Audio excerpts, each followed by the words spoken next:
Hai, perkenalkan, nama saya Angelina Jaya Kristina dari Prodi Ilmu Komunikasi. Baiklah, yang akan saya bahas di video kali ini, yang pertama, apa itu jurnalistik dan mengapa jurnalistik menjadi bagian dari media massa?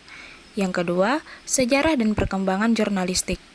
Yang ketiga, fungsi pers menurut Undang-Undang Nomor 40 Pasal 6 Tahun 1999. Dan yang terakhir, 4 sistem pers dan negara-negara mana saja yang menganutnya. Yang pertama, apa yang dimaksud dengan jurnalistik dan mengapa jurnalistik menjadi bagian dari komunikasi massa?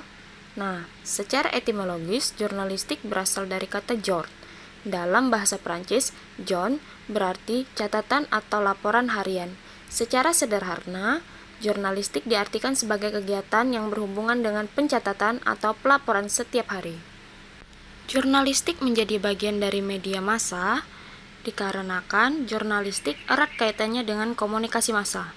Media massa merupakan saluran komunikasi dan informasi. Seorang jurnalistik tentunya akan menggunakan media massa untuk menyampaikan berita. Dalam kata lain, komunikasi massa memerlukan jurnalistik, begitu pula sebaliknya. Selanjutnya, sejarah dan perkembangan jurnalistik.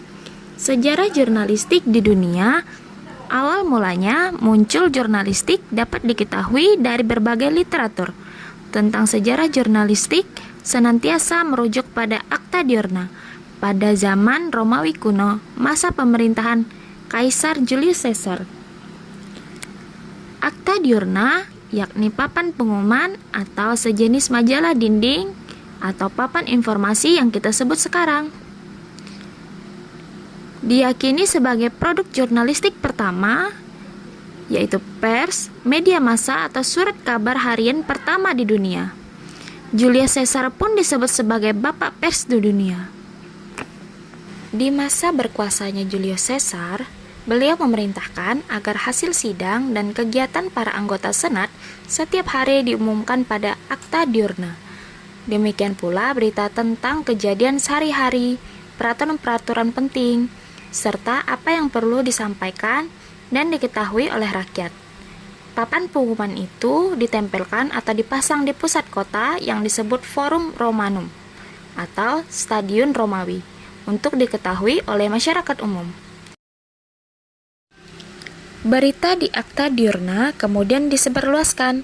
Saat itulah muncul para diurnari, yakni orang-orang yang bekerja membuat catatan-catatan tentang hasil rapat senat dari papan Acta Diurna itu setiap hari untuk para tuan tanah dan para hartawan. Pada masa perkembangan jurnalistik, kegiatan penyebaran informasi melalui tulis-menulis semakin meluas. Dimulai pada masa peradaban Mesir, ketika masyarakatnya berhasil menemukan teknik pembuatan kertas dari serat tumbuhan. Selanjutnya, kegiatan penyebaran informasi semakin meluas hingga saat ini. Nah, perkembangan jurnalistik di Indonesia sendiri mulai membaik saat era reformasi yang menggantikan era totalitarisme Soeharto.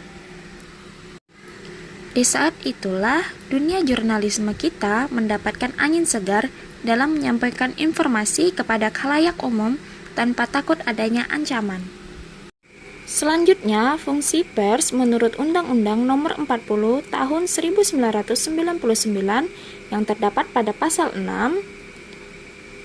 pers berperan untuk memenuhi hak masyarakat untuk mengetahui, menegakkan nilai-nilai dasar demokrasi, mendorong terwujudnya supremasi hukum dan hak asasi manusia, serta menghormati kebinekaan, mengembangkan pendapat umum berdasarkan informasi yang tepat, akurat, dan benar, melakukan pengawasan, kritik, koreksi, dan saran terhadap hal-hal yang berkaitan dengan kepentingan umum, memperjuangkan keadilan dan kebenaran. Baiklah, yang selanjutnya 4 sistem pers. Sistem pers yang pertama adalah pers otoriter.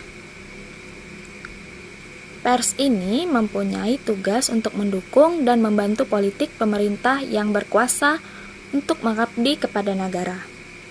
Pada teori pers seperti ini, pers tidak boleh mengkritik alat-alat negara dan penguasa. Ditambah lagi, pers jenis ini berada di bawah pengawasan dan kontrol pemerintah. Itu artinya rakyat tidak memiliki hak penuh dalam mengapresiasikan pendapatnya. Ia tidak bisa memberikan opininya melalui pers. Bila diketahui oleh pemerintah, mungkin akan diciduk dan dihukum oleh pemerintah. Negara yang menganutnya adalah Spanyol, Portugal, dan masih banyak negara di Amerika Selatan dan Asia. Sistem pers yang kedua adalah pers bebas. Pers ini memiliki tujuan untuk melakukan pengawasan terhadap kinerja yang dilakukan oleh pemerintah. Liberal dikenal dengan kebebasannya. Namun, sebebas-bebasnya pers dalam negara yang menganut demokrasi liberal, pers tidak leluasa untuk memfitnah, menyiarkan tulisan cabul, ataupun untuk menghasut. Pers liberal ini beranggapan bahwa pers itu harus mempunyai kebebasan yang seluas-luasnya. Hal ini bertujuan untuk membantu manusia dalam mencari kebenaran.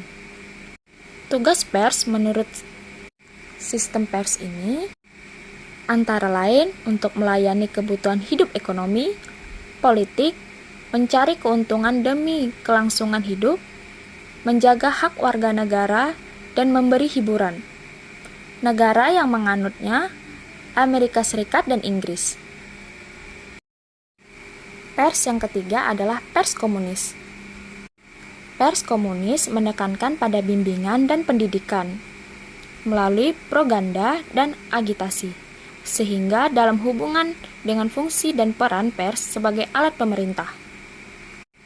Ada beberapa ciri pokok dari pers komunis tersebut, yakni pertama, media berada di bawah pengendalian kelas kerja. Karena itu harus melayani kepentingan kelas tersebut.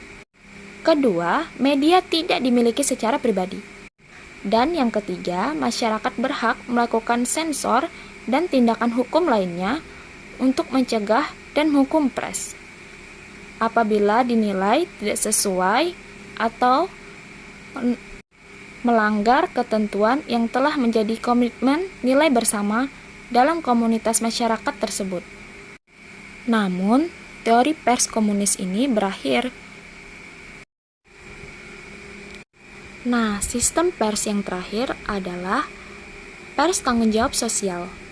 Pada teori ini, pers adalah forum yang dijadikan sebagai tempat untuk memusyawarahkan berbagai masalah dalam rangka tanggung jawab terhadap masyarakat.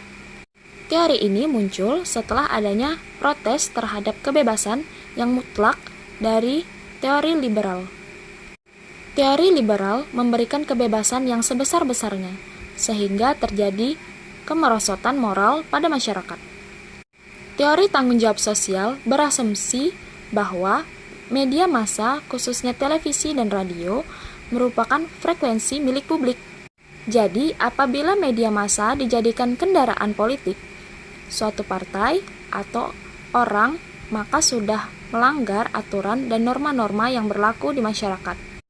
Teori ini sebagai upaya untuk mengatasi kontradiksi antara kebebasan pers, media massa, dan tanggung jawab sosial dan diformulasikan. Negara yang menganut sistem pers ini adalah Indonesia.